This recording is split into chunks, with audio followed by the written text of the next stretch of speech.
Alors, et on va commencer, on est parti pour 1h30 de questions-réponses avec Paul Verhoeven, et je vais laisser Bruno poser peut-être le premier mot. Oui, merci infiniment, M. Verhoeven, d'être présent ce soir parmi nous. Avant de commencer nos questions, nous avons appris le mois dernier le décès de Gérard Soutman, qui est un proche avec qui vous avez travaillé depuis très très longtemps. Et j'aurais voulu que vous puissiez nous dire quelques mots à son sujet, puisqu'il a accompagné 9 de vos films. Il a écrit la série Floris, je crois que vous le connaissez depuis 1967. Donc c'est un grand parcours. Merci.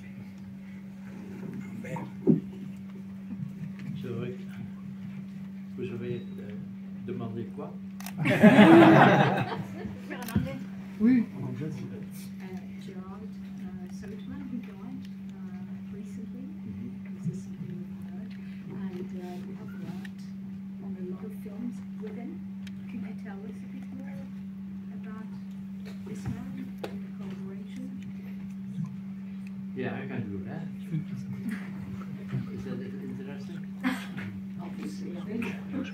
Voilà, il peut parler de Gerard Soutman.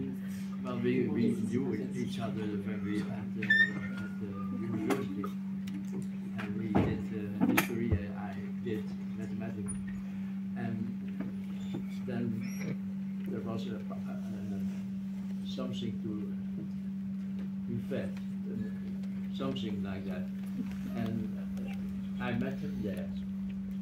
And then he told me that the television, the Dutch television, wanted to do something like a television series. Wou microfoon wat hoger. Dat maakt niet veel uit, geloof ik. See, come in, yes, there's a difference. Dat kan je me niet verstaan. Nee. Ik hoor graag wat je zegt. Maar jij is voor not for you. Okay. And I don't know where I was, but and he asked me if I would be interested in directing, and I said okay, and he wrote it. It's called Floris, with Retour, and then we became kind of friends after having done the television series, and that stayed the same till I went to the United States. So we made, well, you know that we made about 5-6 movies together, and then Spielberg called and said, "You should come here." It's true. In the middle of the night, because he forgot it was 9 hours difference. Anyhow, so that's what I did. There were other things, but that are not the nice things, and I won't tell you. Alors en fait, voilà, on se rencontre. Anyhow, that's just how it went, you know. And then we came together again in early 2000s and did Black Book. Oui, donc en fait, on s'est rencontrés à l'université, hein, il étudiait l'histoire, moi j'étudiais les mathématiques, et puis un jour, on s'est retrouvés à une fête, et là, il m'a dit que la télévision néerlandaise projetait une série. Il m'a demandé si je voulais pas la réaliser, parce qu'en fait, il l'avait écrite. Et puis, en quelque sorte, on est devenus amis, hein, et jusqu'à ce que je parte aux États-Unis à la demande de Spielberg, qui m'avait appelé en pleine nuit en oubliant qu'on avait 9 heures de décalage. Hein, c'est vraiment ce qui s'est passé. Et puis, on s'est retrouvés avec Gerard Soutman, je suis désolée hein, pour ma prononciation néerlandaise. On s'est retrouvés ensuite au début des années 2000. Voilà. Après, il y a peut-être d'autres choses à dire, mais je n'ai pas trop envie de les raconter. Pendant it was about the same time, of course, that I discovered the French cinema. Oui, c'est à peu près l'époque où j'ai rencontré, découvert le cinéma français. Before Godard. I learned a lot. J'ai beaucoup appris. Yeah, I was younger. J'étais plus jeune qu'à l'époque. Pendant toute la journée, nous avons diffusé vos films de science-fiction au Club de l'Étoile ici. Quel regard portez-vous sur le genre cinématographique et littéraire de la science-fiction?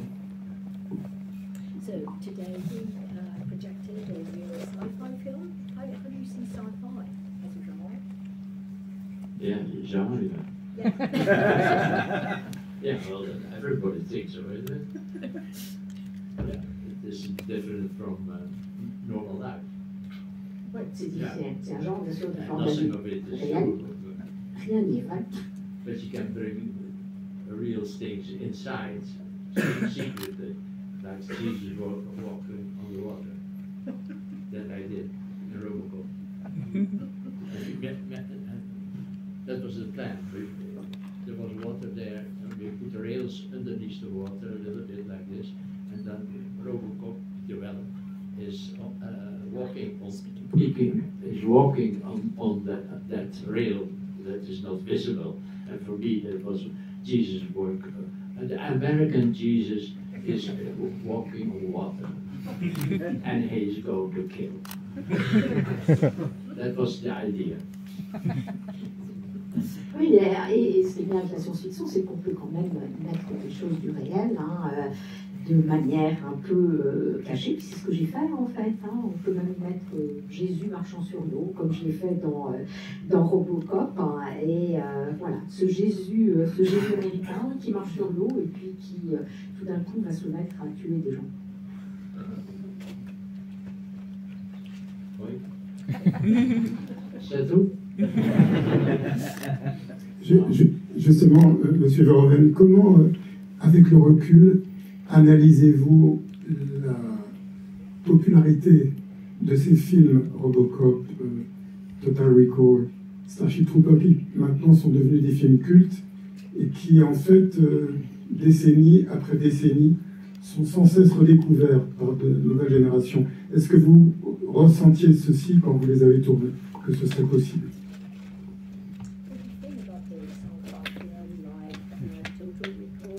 ROBOCOP, Starship Trooper, who now have become cult movies. Did you actually see them this way when you made them? Did you think that they were going to become cult movies?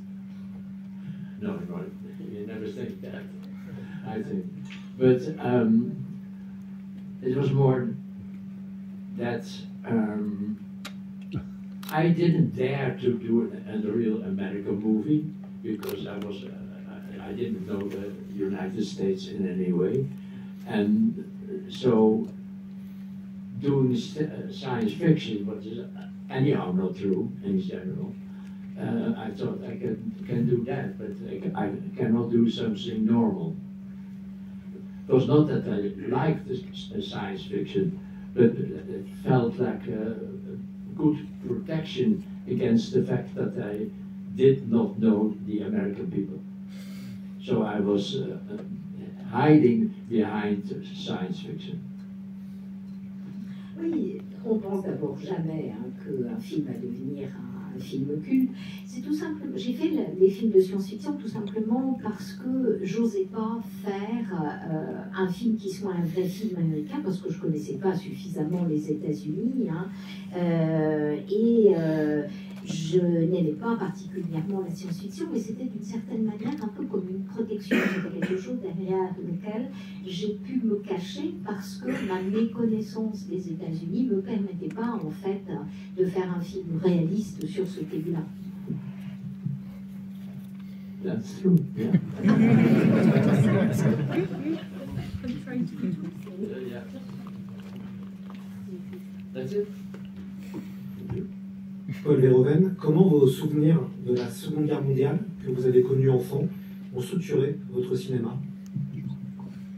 How do you think the memories of the Second World War that you have experienced as a child structured or Well, yeah, I was 5 or 6.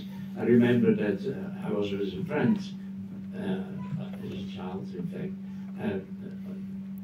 climbing on a wall in the street, and it was turned out to be a house for the Dutch fascist party, and so they called apparently, and suddenly military Nazis came in to us and say, you have to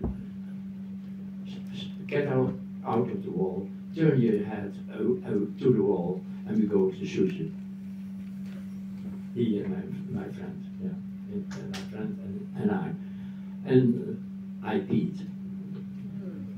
That is certainly something that will never reveal, that they had to go. And then it turned out to be fake. Turned out to be fascist comedy. Ouais, il y a une chose dont je me souviens, moi j'ai vécu la guerre, j'avais 5-6 ans, hein, et je me souviens d'une chose particulièrement, j'étais avec un ami, et on était en train d'escalader un mur, et ce mur en fait abritait le bureau en fait où des nazis néerlandais, hein, et puis il y a quelqu'un qui a appelé, la police nazie est arrivée, et ils nous ont dit descendez de ce mur, tournez la tête contre le mur et on va vous fusiller. Et là, j'ai fait pipi. Un truc qu'on n'oublie pas, hein, c'est clair. Et puis, vu avec un peu plus de recul, en fait, je me dis que quelque part, c'est quelque chose qui participerait d'une bonne comédie nazie. And I was in the middle of the bombing of what is called in The Hague, Zuidhout. That was something that the English in the English planes thought that it was the place where the Germans had their V1 and V2, and they thought that they put their bombs on that. But they made a mistake with the car, and so they bombed the whole area where people were just only living, and many people died. And I know that my parents were inside that area, but fortunately that one street was not hit. And it was a little bit the same recently when I was in Los Angeles with the fires. The fire came to about the distance of the lamp star, so to the house. So it was exactly the same as when I was 6. I remember it as such because we nearly lost our house recently in January, and I couldn't live there anymore because the atmosphere of the house, because of the fires and the foam of the people that were trying to get rid of the fire, was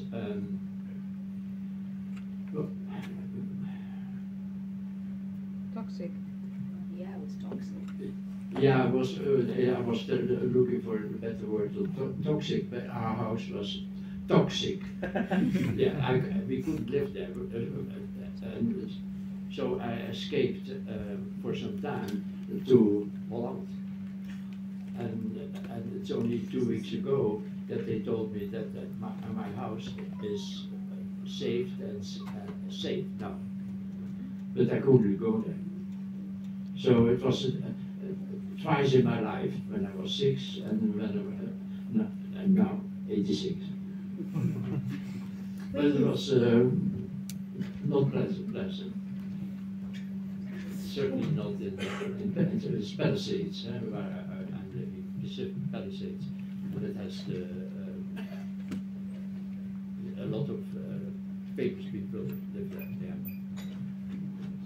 Oui, pendant la guerre, il y a eu j'ai assisté à ce bombardement célèbre aux Pays-Bas de La Haye, un bombardement effectué par les Anglais qui ont pensé bombarder en fait une usine de fabrication de V2 qui était ces missiles, comme vous le savez, qui devaient avoir la possibilité d'atteindre et de bombarder la Grande-Bretagne. Et en fait, leur carte était mal faite et ils ont bombardé un quartier résidentiel.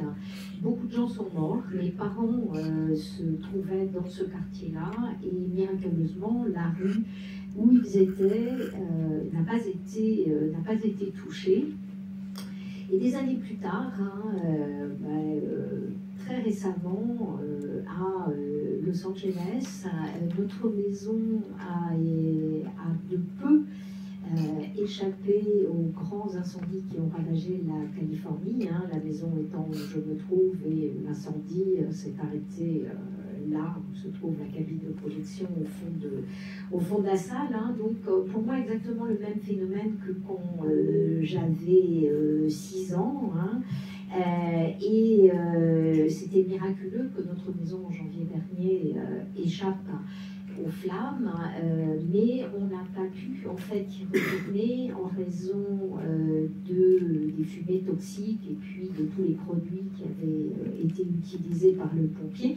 Et ce n'est qu'il y a 2 semaines qu'on a été informé que notre maison à Palisade, donc un quartier où vivent beaucoup de gens très connus, pouvait de nouveau être habité. Donc j'ai vraiment le sentiment que 2 fois dans ma vie, à 80 ans d'écart, une fois à 6 ans, une fois aujourd'hui à 86, que j'ai été quelque part miraculeusement épargnée. Et ce n'était pas très agréable, en tout cas. Agréable d'être épargnée des moments difficiles. It's all in the book. I mean, you just have to read it, you know. It's better than what I'm saying now. And the book is there, the writer is there.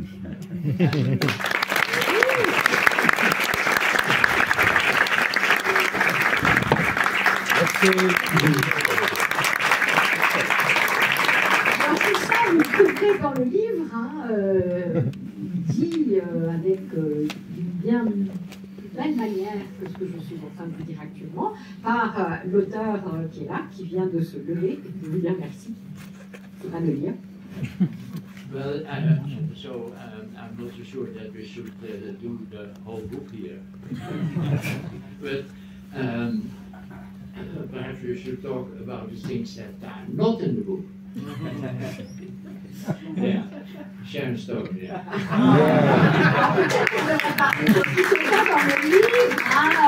Parce que c'est peut-être plus intéressant.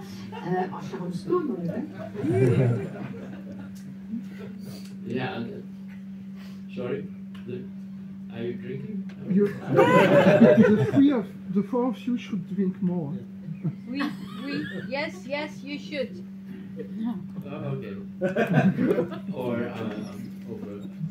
about Arnold Schwarzenegger. Yeah. That's more interesting. That's things that are not in the book.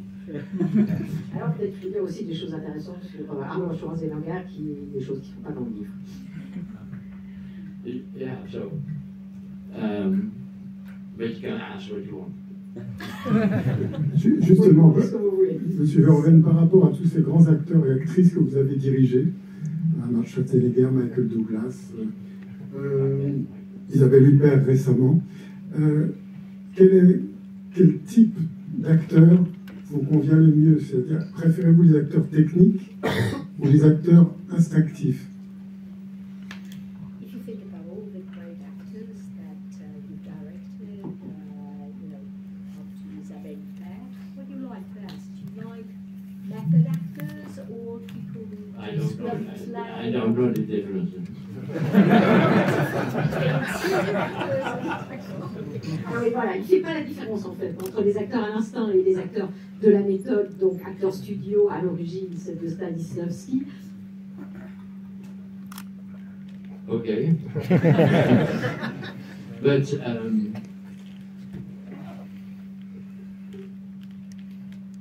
is there any question about?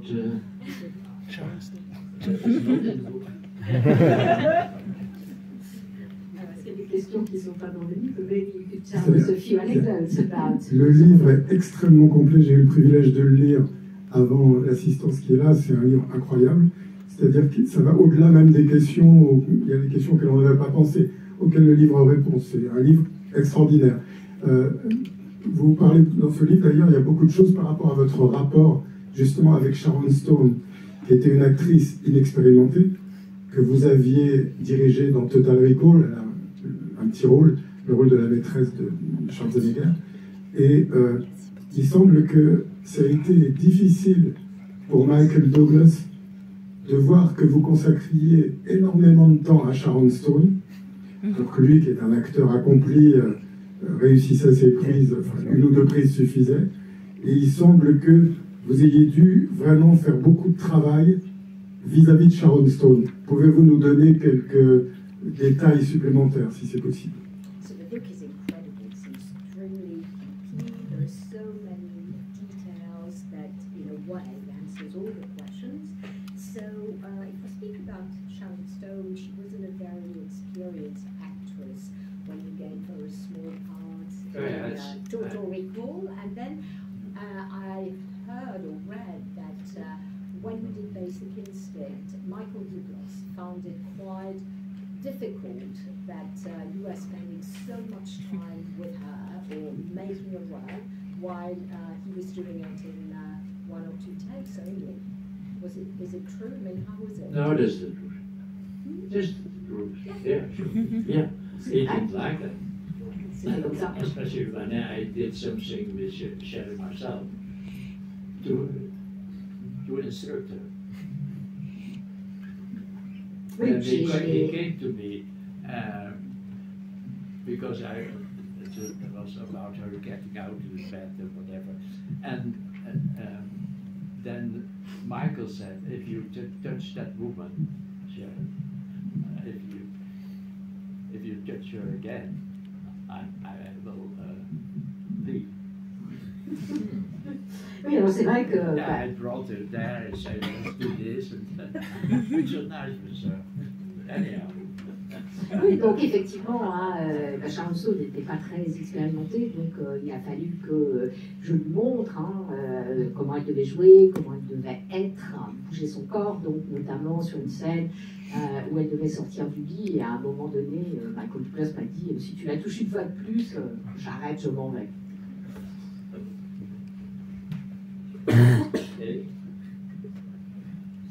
C'est ça?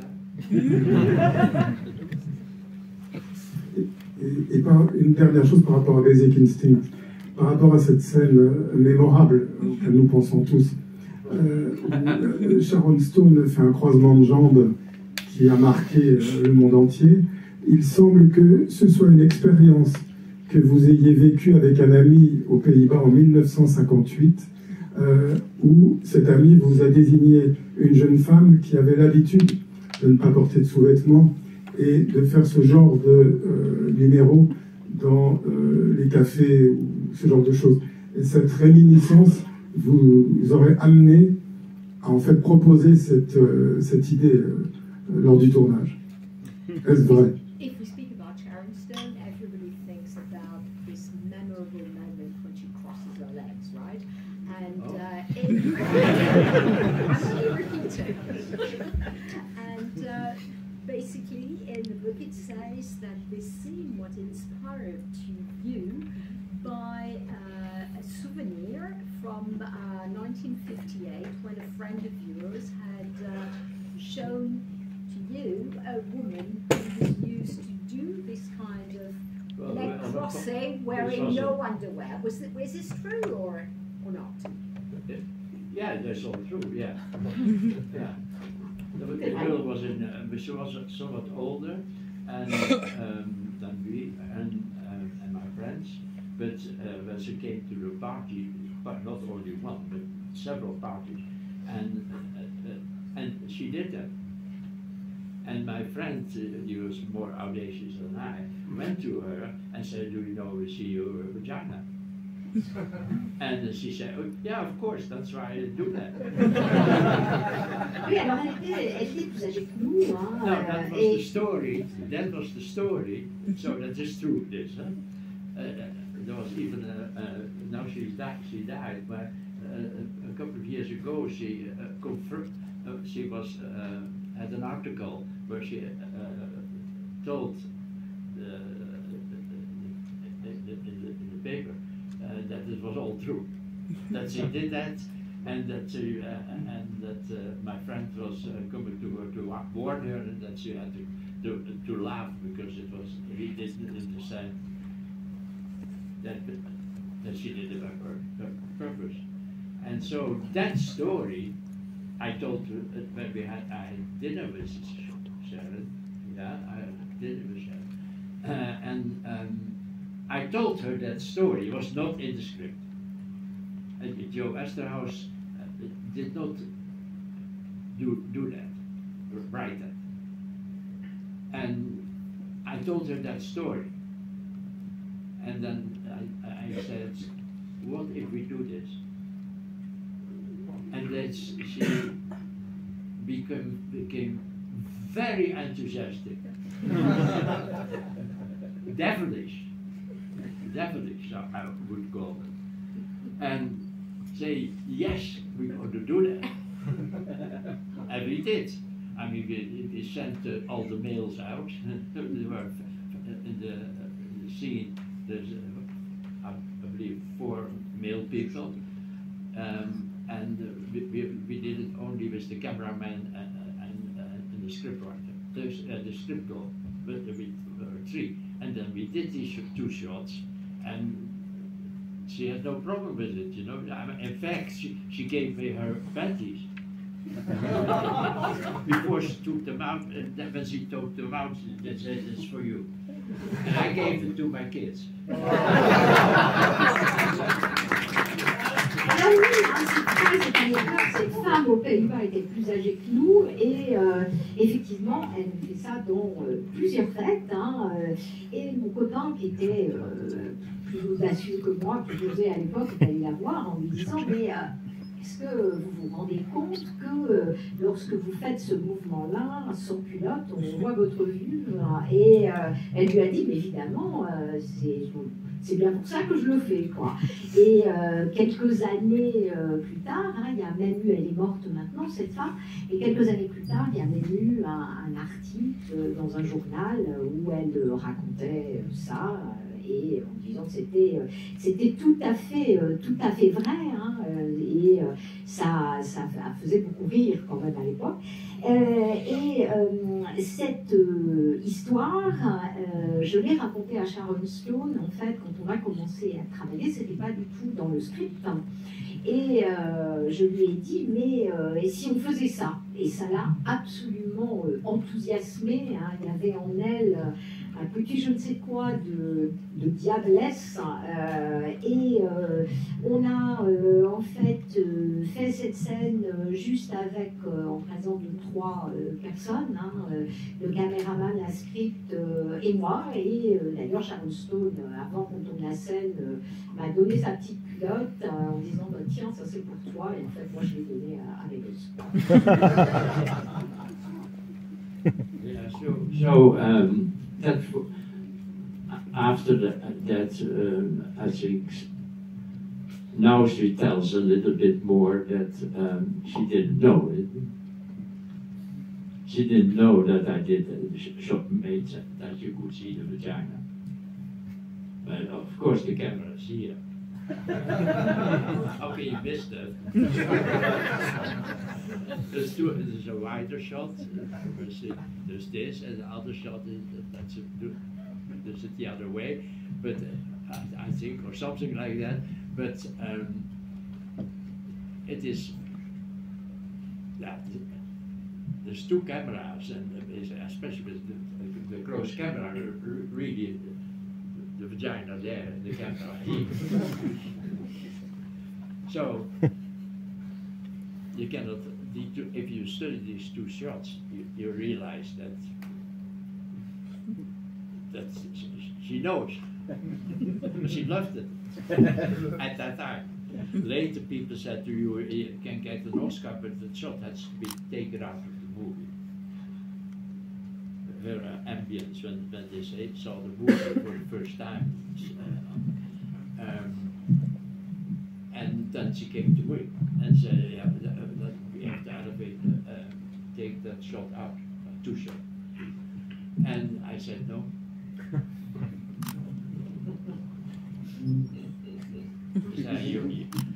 Yeah, well, of course, if she gave her panties to me, then things interested me.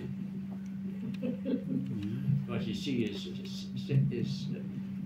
7 frames, a third of a second, and you see that little thing that is pencils there. That's it. That is vagina. Yeah.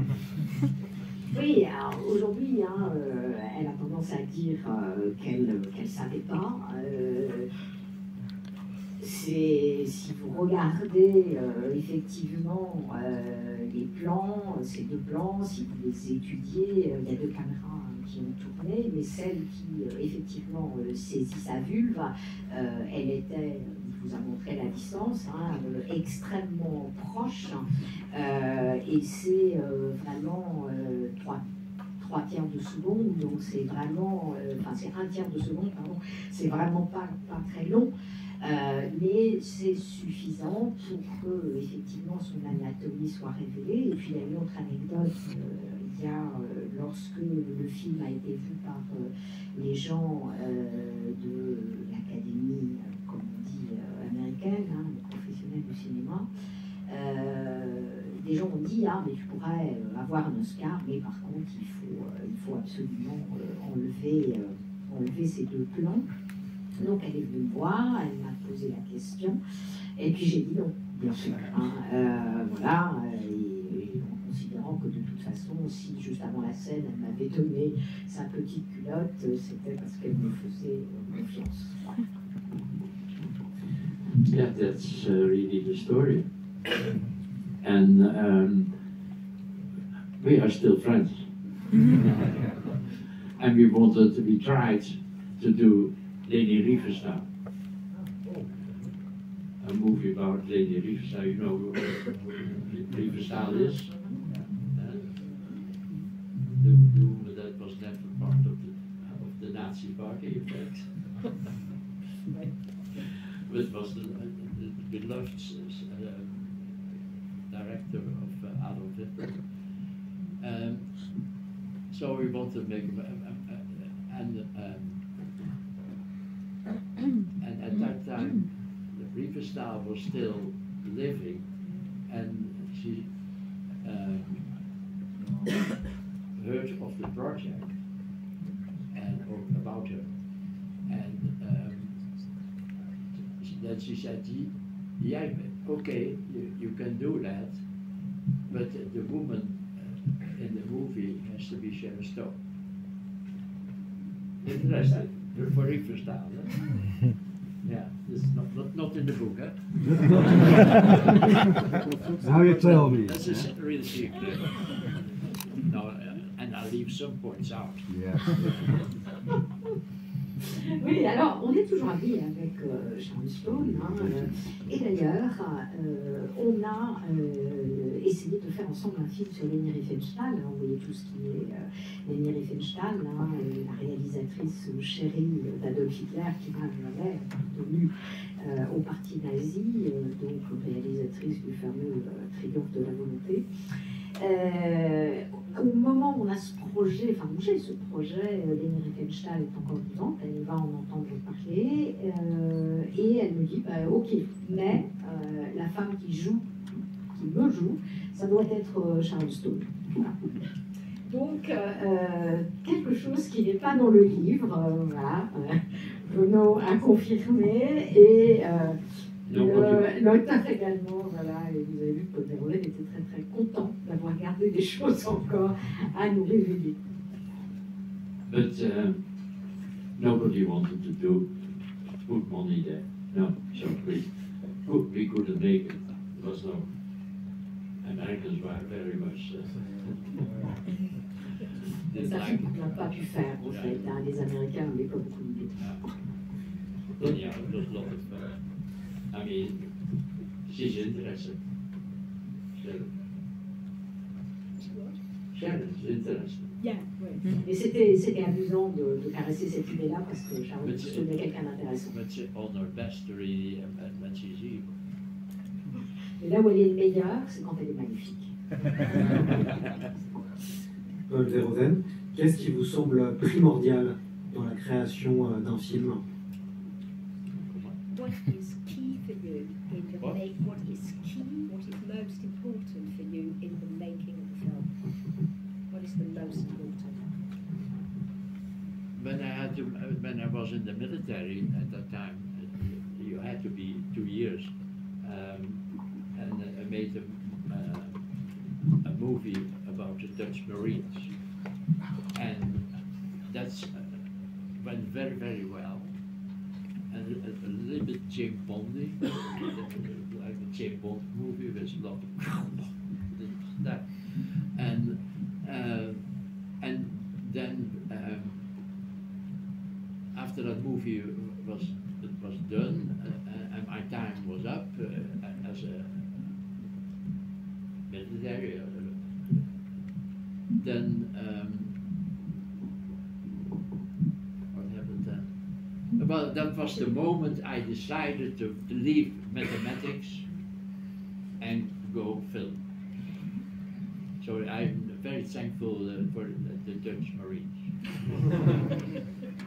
Oui, alors, quand j'ai fait mon service militaire, hein, à l'époque c'était 2 années, j'ai réalisé un film en fait sur la marine néerlandaise, hein, et ce film donc a plutôt été bien reçu. C'était un film qui avait un petit côté James Bond comme ça, hein, dans les scènes d'action.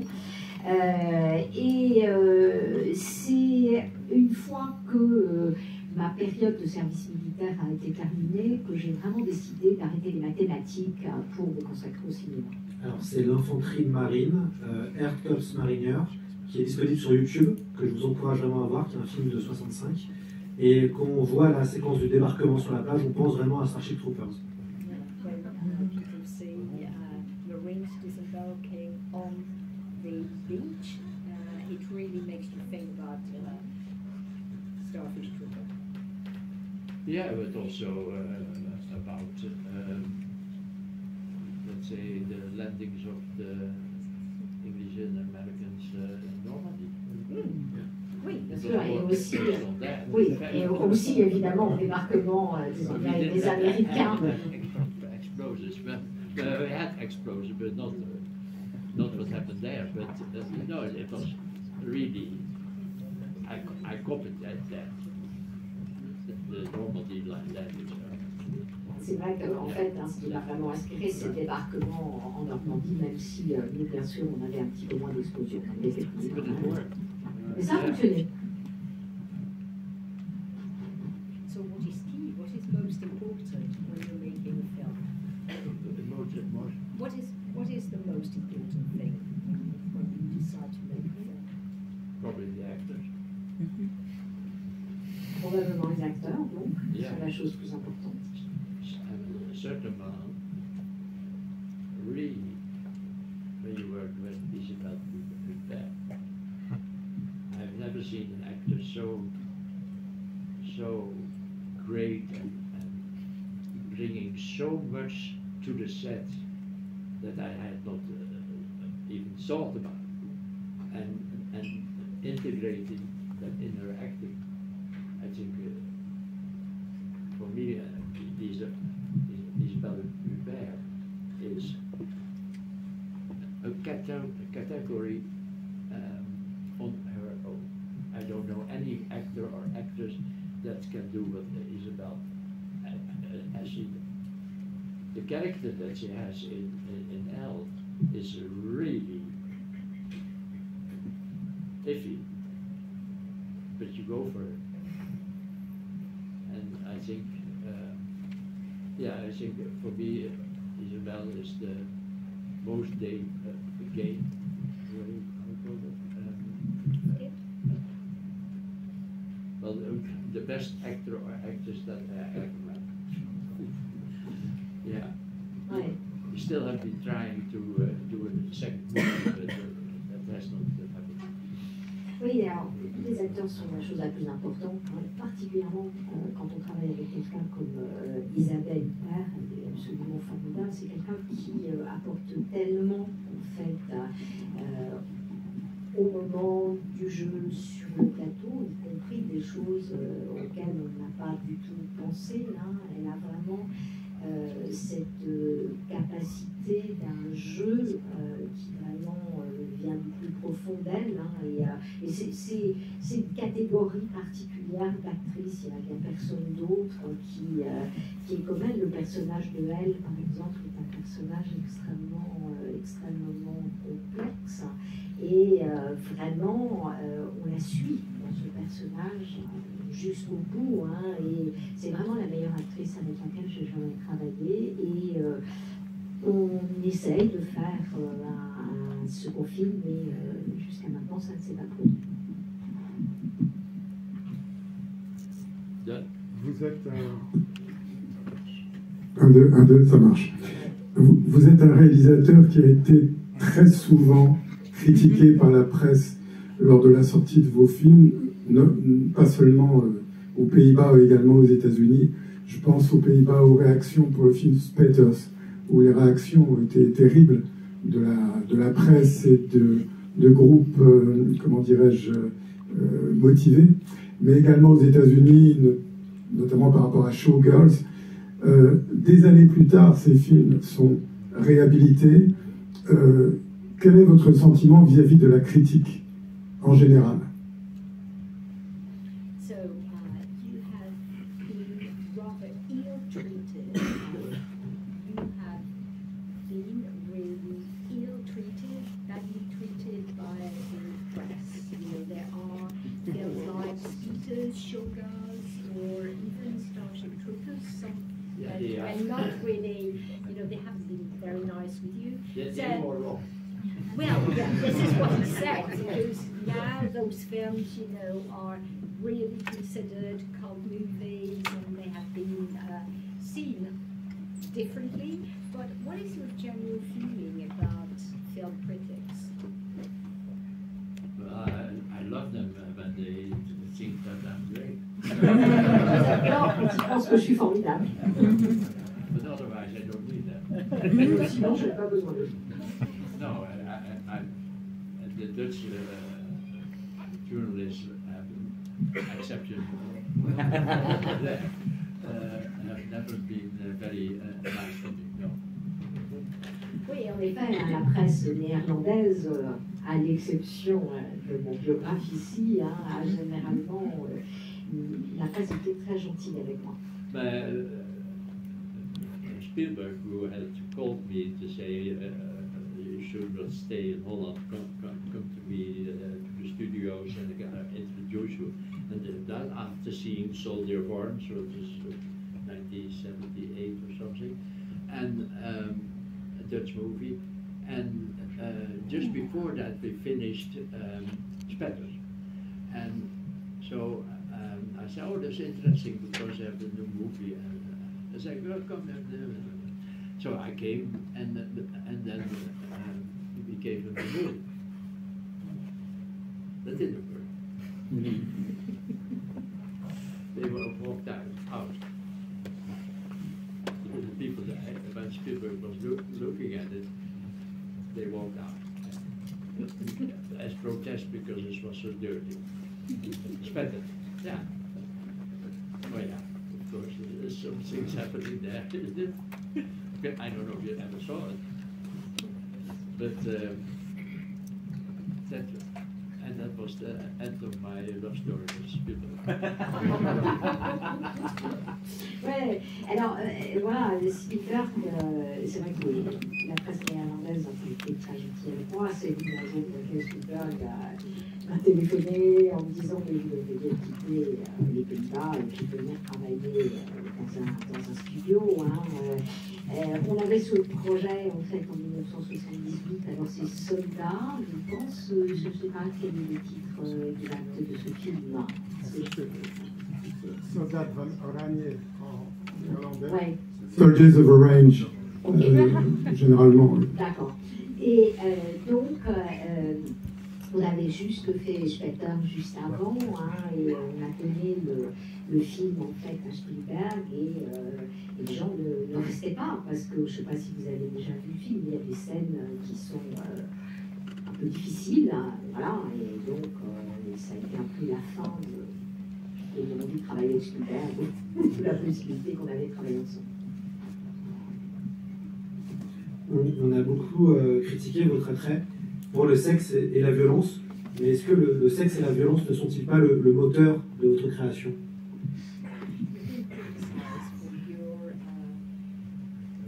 Liking of sex and violence, but on sex and violence in a way the engine of your entire creation. Yes, isn't it? Oui, n'est-ce pas? I mean, without evolution, there's nothing in it. We learned basically to separate the thing in male and female because that worked better. The evolution. Evolution is always looking for babies. Evolution is babies, babies, babies. Yeah. You didn't know that? Oui, alors, effectivement. Forgotten that you are all just, let's say, a little part of the universe that is in reality are just very intelligent. Yeah, what do you call them? Apes. We are all apes, isn't it? We were all apes. Or is somebody here thinking that they were come out of nothing? What's the answer to this community here? Do you believe in evolution? Do you believe that? I don't know about French people. But alors, il y a rien, je vais traduire, mais après, voilà, tout vient de l'évolution, en fait, et l'évolution, c'est ni plus ni moins que cette volonté de perdurer et de faire des bébés, etc., etc. Finalement, nous ne sommes jamais que des singes particulièrement intelligents, et moi je serais curieuse de savoir, voilà, vous tous, je ne sais pas ce que les Français pensent de l'évolution, mais que pense cette salle de l'évolution? Est-ce que vous imaginez que vous êtes autre chose qu'un singe intelligent? Mais la nature n'est pas parfaite. Between male and female, there are many ways of doing that. Let's say the normal way is male, female. In fact, I think in England last week or 2 weeks ago, they decided that trends didn't exist. The English department. What do you think about it? You and everybody else. You think it's idiotic? Nature, if evolution is really, nature is it's called the Gauss curve. That is so, and that is here male, female, and here is male, female. So here and a little bit lower there is doing both, and then there is trans, and there is this, and that, and this, and that, just always less and less and less, but it's there, everything is there. And basically to say trans is not there, it is there. Of course, nature made that, but it is not the name. Nature, it's not the evolution, but wants basically, but it is just a curve that says everything in nature happened. And why are you saying that trans doesn't? Of course, nature made that perhaps by coincidence, but it's there, you know. Ouais, l'évolution, hein, il y a effectivement l'homme, la femme avec un certain résultat, mais après dans la nature, il y a plein d'autres déclinaisons. Hein, tout ça, c'est ni plus ni moins qu'une courbe de Gauss où on va trouver tout ce qui peut exister quelque part, comme on va dire type de sexualité. Hein, et il y a 2 semaines, les Anglais ont décidé que les trans n'existaient pas. Je ne sais pas ce que vous en pensez, mais moi j'ai trouvé ça absolument ridicule parce que tout est dans la nature, hein. Je ne sais pas ce que vous pensez, mais voilà, on a cette courbe avec tout un tas de déclinaisons possibles et existantes, déjà. Je voulais vous poser une question par rapport à la musique dans vos films. Vous avez parlé de l'importance du rythme pour la qualité d'un film. Et par ailleurs, j'ai lu donc, dans le livre de Rob Van Skiers que vous étiez très intéressé depuis longtemps par la musique de Stravinsky. Est-ce qu'elle vous a influencé dans sa structure ou avez-vous également pensé à l'utiliser pour la bande-son de vos films, certaines œuvres de Stravinsky? So a question about music. You know, what do you think about music? And I also read, and how did you use music in your films? But I've read in Rob Van Skiers' book that you've always been very interested in Stravinsky's music. What do you find there? Did you ever think about making a film about Stravinsky? Did you ever think about using its music in a film? Music is something that you cannot do it another way. It's another language. You cannot put it in words. Well, yeah, you sing, but really it's something different. And I think everybody has his own composers that they really like, but I didn't use in my films. I use more Prokofiev, I would say, than Stravinsky, but Stravinsky is for me the best composer ever, but yeah, better than Bach. No? Ouais, la musique, c'est un autre langage. Nowadays, the one that is also in the news very much is Ravel. Recently, and Ravel's music, I started with Ravel. When I started to look at, listen to Debussy and Ravel. And Ravel was the top. And it took me some time to find Stravinsky.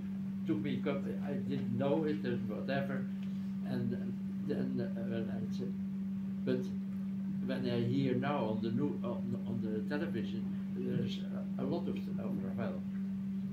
It's good. Yeah. Perhaps you forgot that, but. Huh? La musique, hein, c'est vraiment une autre langue, c'est quelque chose qui ne peut pas être mis en mots, c'est juste quelque chose de différent. Et je crois que chacun d'entre nous a son compositeur préféré. Hein. Dans mes films, j'ai plutôt utilisé Prokofiev, même si c'est Stravinsky qui est mon compositeur favori. Je l'estime bien plus que Bach, hein, je pense qu'il est meilleur. Après, il y a aussi Ravel, dont on a beaucoup parlé dernièrement, et c'est vrai que j'ai commencé moi par Ravel. Il y avait Ravel et puis il y avait Debussy, mais Ravel était bien au-dessus. Et ça m'a pris un certain temps avant de découvrir la musique de Stravinsky, mais c'est vrai que voilà, Ravel est peut-être en ce moment davantage entendu que ne l'est Stravinsky. So I use a lot. I worked very well with Jerry Goldsmith in the United States, who is probably the best film composer ever, in my eyes, because he could really do this kind of movie,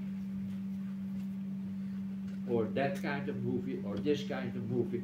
He would always solve it, but it took us forever to find the music of Basic Instinct, for example.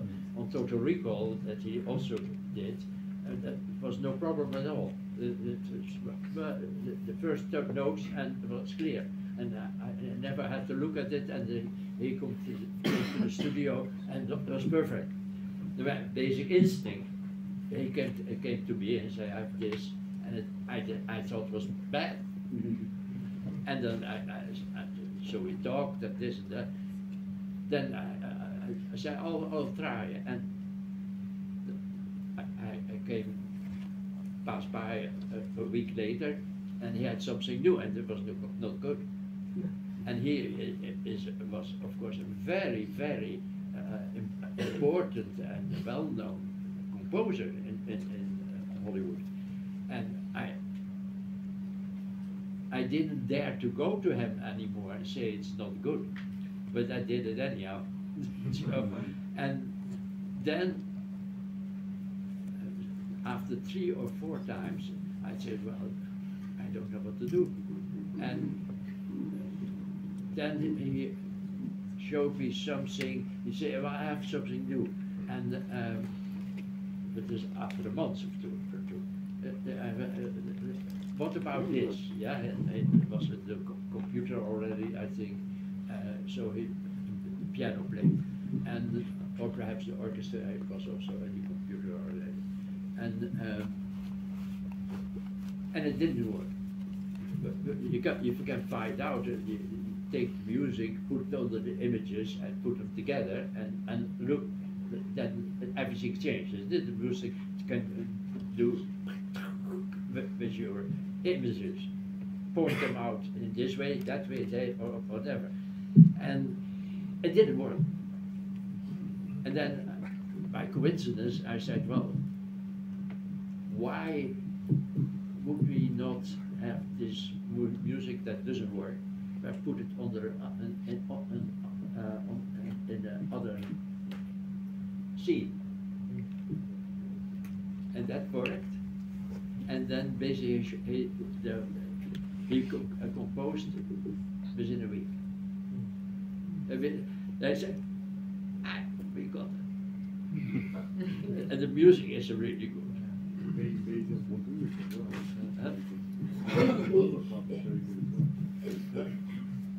Gary Goldsmith est quelqu'un avec qui j'ai beaucoup aimé travailler aux États-Unis. C'est pour moi le meilleur compositeur de musique de film. C'est quelqu'un qui est capable de faire de la musique pour tout type de film, quel que soit ce qu'on attend de la musique, il va être capable de le faire.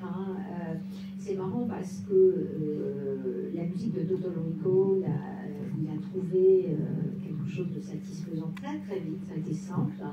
Et pour Basic Instinct, au contraire, ça a pris beaucoup de temps. Il est venu, il a proposé des choses, c'était pas bon, ça ne fonctionnait pas, et c'était à un moment donné, au bout de 3-4 essais qui n'étaient pas concluants, je ne savais plus trop comment lui dire, alors que c'était quelqu'un qui était très connu, très reconnu et très important à Hollywood.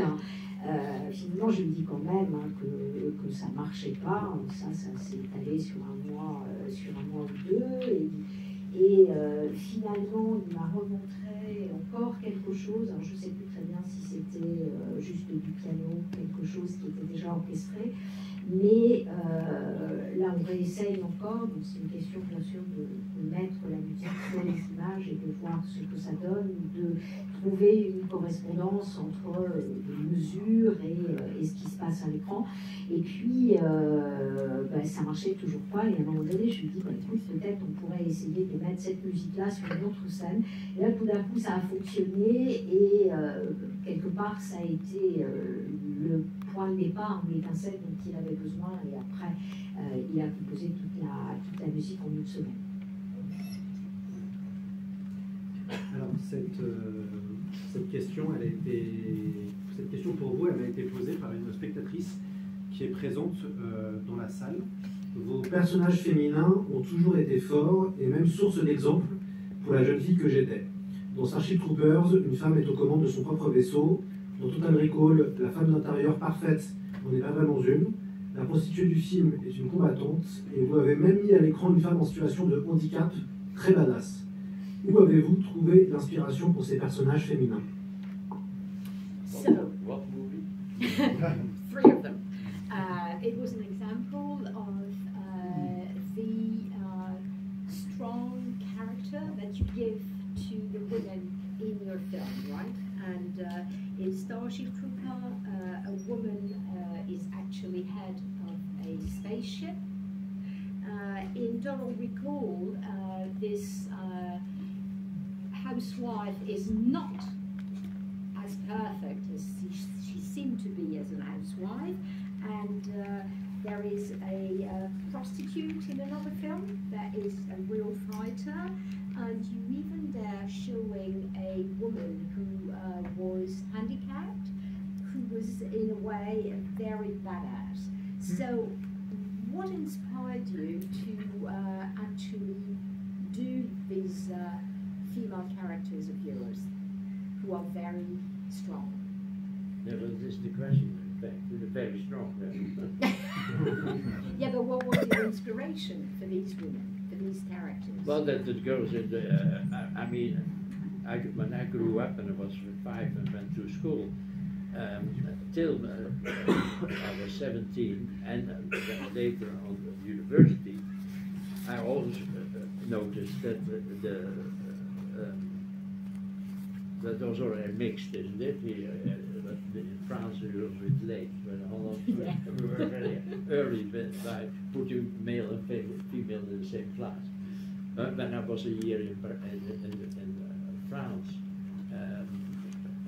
in Saint-Quentin, that was still a school for male. In Holland, because it didn't, for a long time, it was mixed, always from the beginning. Unless it was religious, of course. But, so yeah. What was the essence? Any inspiration for those characters? The girls that I always had better numbers than I in the class. When I was 5, when I was 10, when I was 15, when I was 25, when I was 30. At the end of my academic career, they were always better. They always had at least they always had higher numbers than I. So I thought that so it's natural for me to see female as powerful and creative,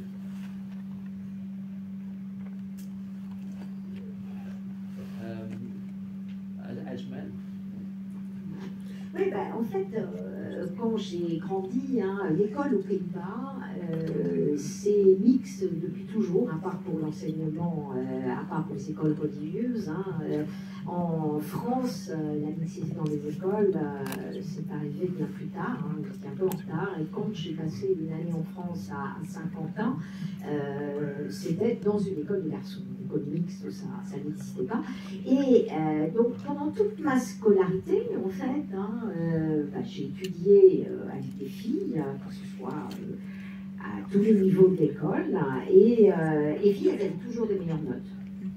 Que j'ai 5 ans, 10 ans, 15 ans, 25, 30, à la fin de ma période universitaire, hein, les filles étaient toujours meilleures. Donc, ça a été une inspiration quelque part naturelle, hein, pour montrer des filles qui étaient toujours puissantes et créatives.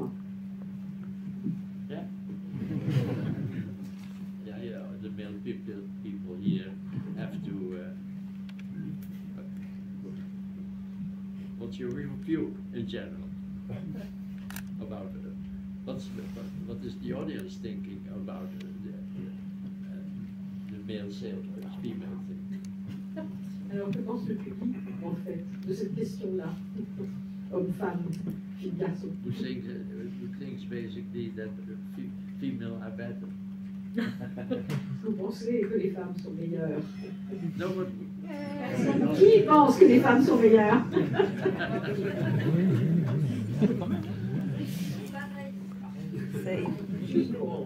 okay. Good. Monsieur Verhoeven, alors que, a priori, vous n'êtes pas baptisé, vous n'avez pas été élevé dans la religion, vous vous intéressez au personnage de Jésus-Christ depuis très longtemps. Vous avez fait partie du Jesus Seminar aux États-Unis, à partir de 85 ou 86. Vous avez projeté de faire un film sur Jésus et finalement, vous avez écrit ce livre avec Robin Skiers. Êtes-vous toujours en recherche pour faire un film sur Jésus ou restez-vous dans une démarche académique de recherche sur le personnage? So, you have not been, didn't have religious education. You didn't get a religious education, but nevertheless, you've been interested in Jesus for many years. You had planned to make a film about Jesus. You did a book with Robert Cheers. So, are you going, do you still have this project in mind? Make a film about Jesus, or do you want to keep some kind of academic research? In the last couple of years, I'm coming to the conclusion that that I will make many people unhappy by making this book. But it's already bad enough that I wrote a book. Ces 2 dernières années, because it's true. My vision is true. No resurrection. No. It's not possible.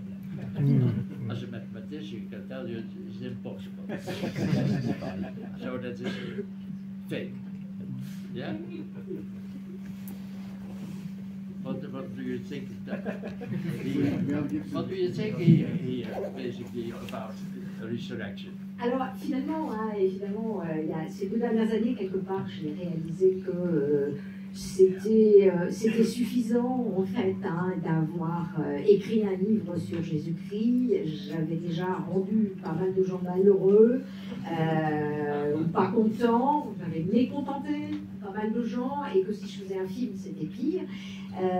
Parce que de toute façon, voilà, ce que je dis dans le livre est vrai. Il n'y a pas de résurrection. Ça, en tant que mathématicien, puisque Paul Verhoeven a étudié les mathématiques vraiment de manière sérieuse et approfondie, je peux vous dire qu'il n'y a pas de résurrection. Hein. Donc cette histoire-là est un mensonge complet. Qu'est-ce que vous en pensez de la résurrection? Vous pensez que c'est possible? When science says no, it's no. If science says no, it's no. science says that something is not possible, Yeah. then it is not possible. Yeah, that's what I think. Yeah. Oui, c'est ce que je pense, dit-il. So I'm always right, isn't it? Toujours. Le thème de la trahison est commun à l'histoire de Jésus et de Jean Moulin. Alors, je ne sais pas si dans la salle vous savez, mais Paul Verhoeven a à un moment donné pensé à faire un film sur Jean Moulin. Est-ce que le thème de la trahison, c'est quand même un thème important pour vous? About Moulin? Betrayal is common to Jesus and to Jean Moulin. So, you have wanted to do a film about Jean Moulin. I tried.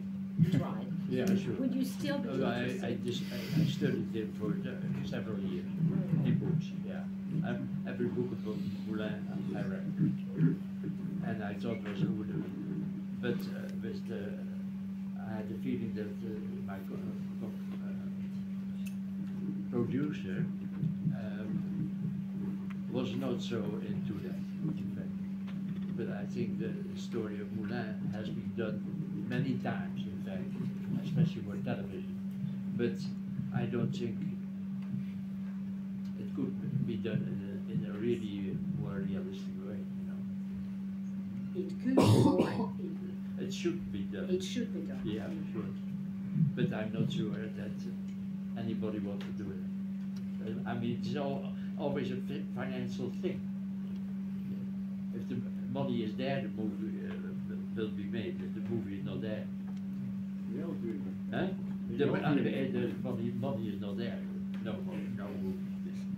Oui, c'est vrai que j'étais, ça m'intéressait, effectivement, cette histoire de Jean Moulin. J'ai lu à peu près tous les livres qu'il avait écrits, les livres qui ont été écrits sur lui, et en même temps, à un moment donné, j'ai réalisé que mon producteur n'était peut-être pas finalement si intéressé que ça par cette idée.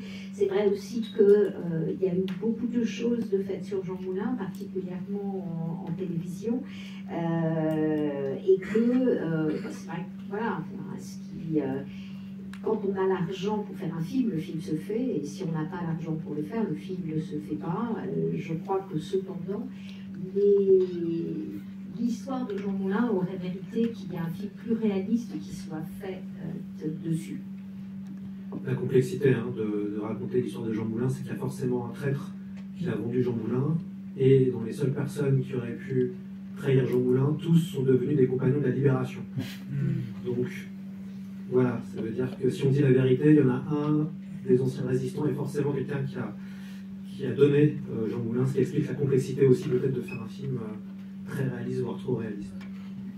Yeah, the problem also is someone betrayed Jean Moulin, okay, and out of the possible... The person that with all things that Sorry? There is a person that most people think is traitor. Yeah. I forgot his name. Oui. Hein? Il y a un traître en fait, voilà, il y a une personne. Cordier. Daniel Cordier. Non, il n'a pas l'air de dire que c'est... Oui, non, il y a plusieurs personnes. Pierre de Bénouville, Raymond Aubrac, etc. Lydie Bastien. But I think evidence is not. You think that, in your opinion, there are evidences that someone did it? Absolutely. Yeah. Oui, à son avis, en fait, il y a vraiment quelqu'un qui croit-il est la personne qui a trahi Jean Moulin, quelqu'un qui a réussi à s'échapper de prison plutôt facilement. Who is it? C'est qui? Who is it? Do you remember the name? No, I don't remember the name. But it's in the literature. He is always the one that everybody thinks did it. Oui, tout ça, effectivement, il y a un coupable quelque part qui ressort de tous les livres qui ont pu être écrits sur le sujet, en fait. Alors, on a un peu de temps encore pour des questions dans la salle. La règle, c'est vous poser votre question bien fort pour que tout le monde puisse l'entendre, évidemment, dans cette salle, en français, pour que derrière, Pascal puisse traduire. On va écouter. Oui.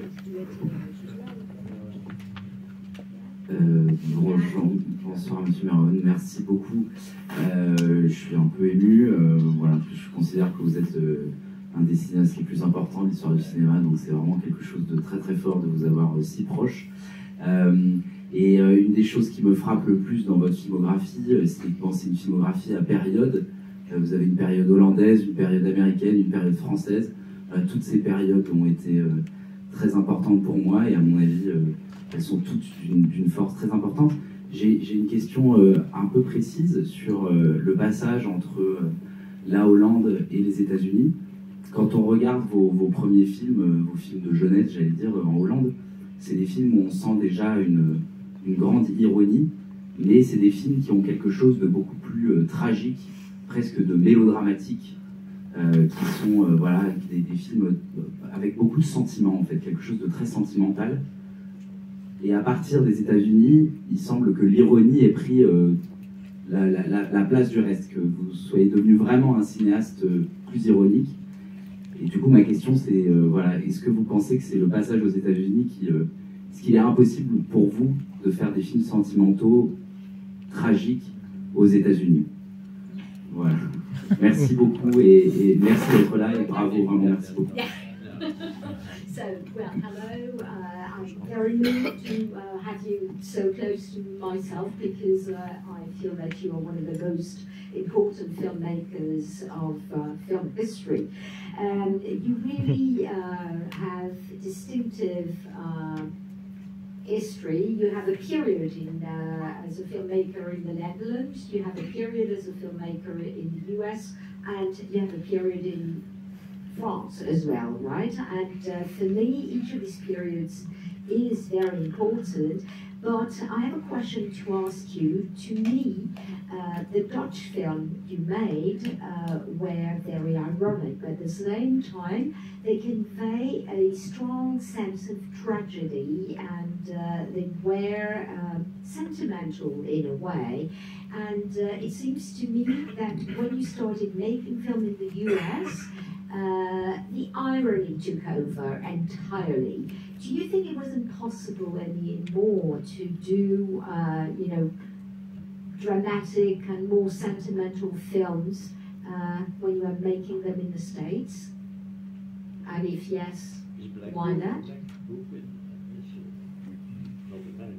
Black Book, il n'est pas américain ce film-là. The question is, do you agree with the way he sees it? That is, the irony took over, more dramatic and more sentimental, you know, the dramatic and sentimental aspects. Sentimental is not good, I think. Ah, le sentimental, c'est pas bon, donc c'est pas bien. No, sentimental? Well, in Dutch it's not good. Let's put it that way, sentimental.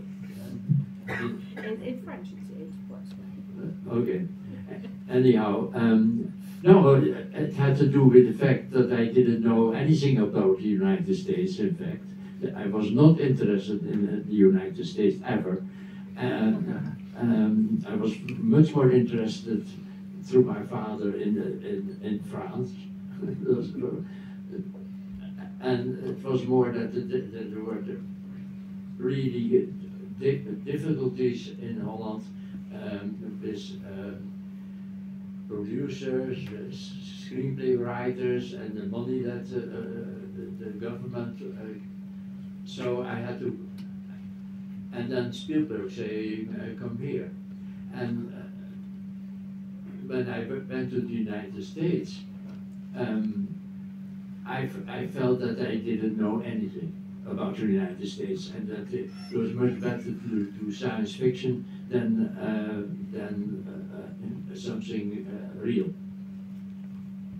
And the first two movies were science fiction, ROBOCOP and Total Recall. And I did then Basic Instinct, that was a little Hitchcockian, that I knew also studied Hitchcock, of course, and yeah, I went back to Showgirls. Was of course realistic, but then I went back to science fiction because I realized that I didn't know the United States at all after Showgirls. I thought it was a funny movie. That is the problem, you know. It's not that I'm not a big science fiction fan. I never was. I'm much more interested in but it was the only way to survive, because I didn't know after. With science fiction could say it's not true anyhow. That I don't know anything. Nobody will notice because it's in the future, and then this changes, then etc. So I tried to live. I tried to get the next movie done, and I felt more safe to do science fiction. Because they couldn't find out, they would not find out that I lived 50 years in Europe, and was a European, and I was not an American. I never became an American. I'm still Dutch. Oui, sentimental, ça sonne pas très bien en néerlandais. En français, ça sonne pas si mal que ça, je dis. Mais en tout cas, je crois que tout simplement, tout ça, c'est parce que je savais rien sur les États-Unis et finalement, les États-Unis n'ont jamais été un pays qui m'a intéressée. J'ai toujours été, et ça à cause de mon père, beaucoup plus intéressée par la France. Hein, et si j'ai quitté les Pays-Bas, c'est parce que j'avais des difficultés avec la production, avec l'argent, avec le gouvernement, les professionnels. Et quand Spielberg m'a dit bah, venez donc, du coup j'y suis allée, hein, mais vraiment j'avais le sentiment que je ne connaissais rien à ce pays. Donc j'ai fait de la science-fiction comme je le disais tout à l'heure. Les deux premiers films faits aux États-Unis, Robocop et Kotori ou Kokori, voilà, sont des films de science-fiction. Après, j'ai fait Basic Instinct, qui est plus Hitchcockien, et j'avais bien sûr étudié le cinéma d'Hitchcock. Hein. Après, j'ai fait Showgirls, qui est plus réalistique, puis je suis revenue plus réaliste, pardon, et puis après, je suis revenue à la science-fiction, parce que j'ai réalisé que malgré le temps que j'avais pu passer aux États-Unis et les films que j'y avais fait, je connaissais toujours pas ce pays. J'ai jamais été un grand fan de science-fiction, mais j'y suis retournée parce que d'une certaine manière, faire des films de science-fiction, c'était ma manière à moi de survivre, au sens où faire des films, continuer à faire des films, et puis puisque je parlais de ce futur que personne ne connaissait, du coup je pouvais dire des choses sans que quelqu'un me dise mais comment tu peux dire ça, tu connais rien, c'est pas possible. Et en fait il y avait cette idée-là aussi de dire de faire que les Américains ne se rendent pas compte que voilà, j'étais toujours un Européen, je ne suis jamais devenu un Américain, d'ailleurs j'ai toujours un passeport néerlandais. But it was a lot of fun to work with Arnold Schwarzenegger. Arnold Schwarzenegger, yes, that was fantastic. He's such a nice guy. He's a Republican man. No, not really. He's a Democratic Republican. But we had so much fun in Mexico. Yeah, it was fantastic. It's the most fun actor that I ever worked with. You know that we were, of course, both Europeans. In fact. So that it was already an advantage to, and Arnold Arnold doesn't care if he does something wrong. He's not like, oh, yeah, looks really bad. Let's do it again. Let's do it again. And no ego, nil, zero. Yeah, it's amazing.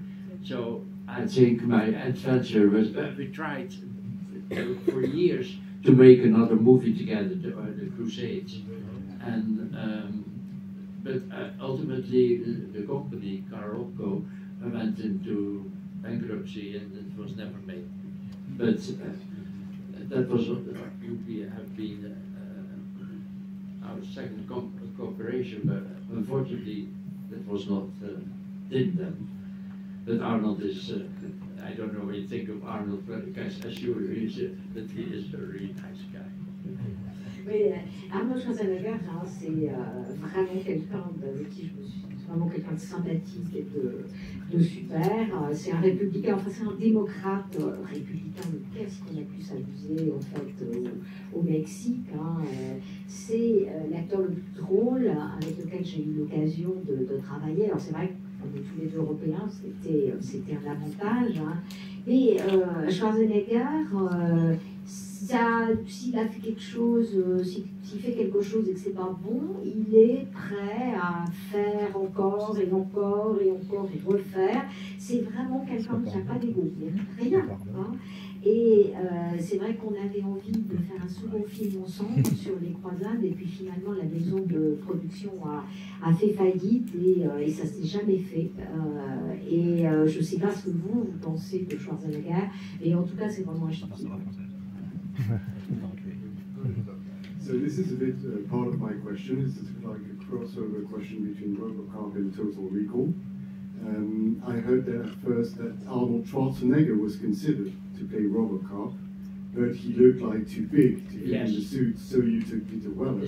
And he was kind of pissed because like it was a tremendous movie and he really wanted to work with you. He also really wanted to do Total Recall, but it was a De Laurentiis project that was supposed to be made with Patrick Swayze.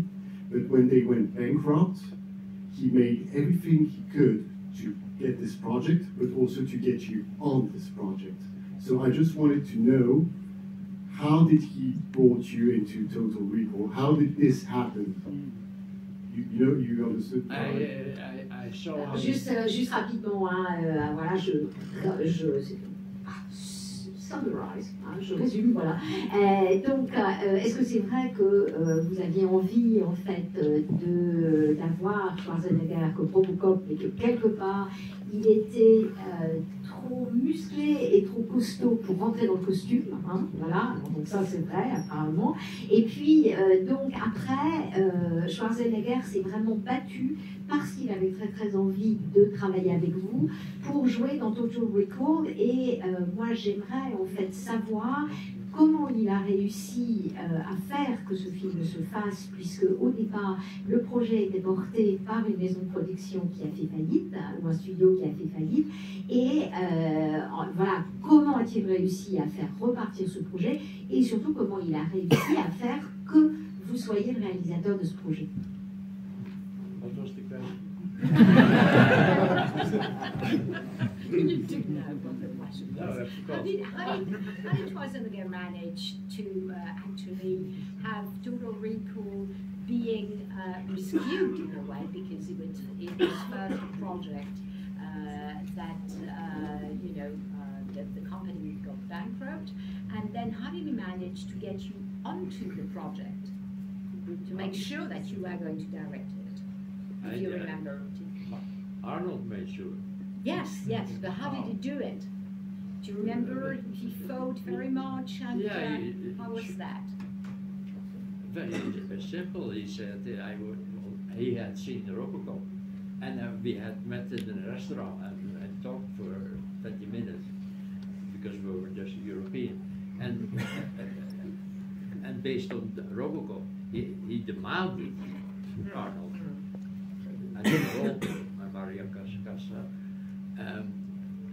That I should direct the movie. Arnold did. Nobody else. He said, okay. So En fait, il a exigé, hein, c'était très simple, il a exigé que ce soit moi qui fasse le film, et c'est vrai que voilà, on s'était, il avait vu ROBOCOP, et puis on s'était, une fois par hasard, trouvé dans un restaurant en communauté européenne, on avait discuté pendant 20 minutes. Then we had, in fact, a dinner with the people of Karolko and Arnold and me and some other people, and that was something like, it's difficult to describe because it was so nothing in the sense that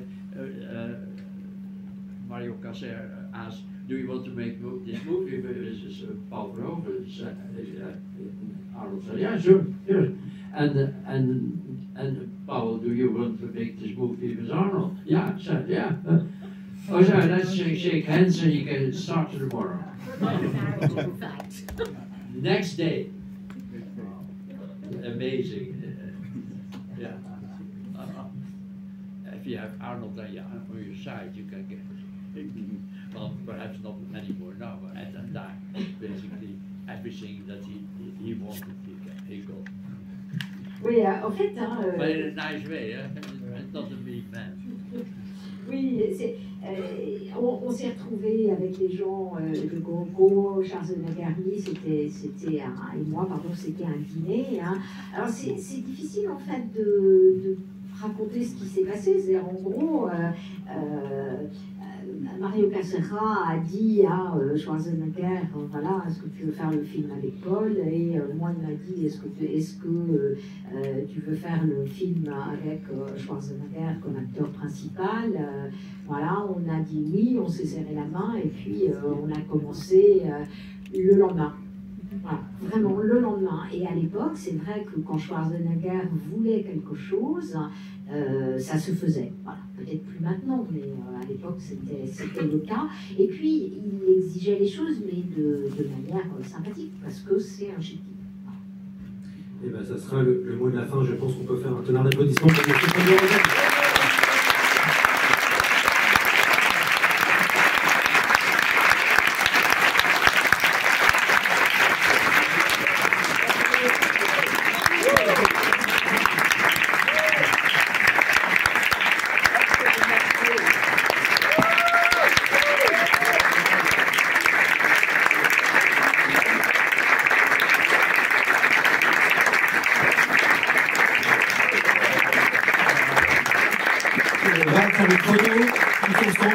Paul Verhoeven devant, et c'est Manu qui est juste là qui va s'occuper de faire la photo. T'inquiète.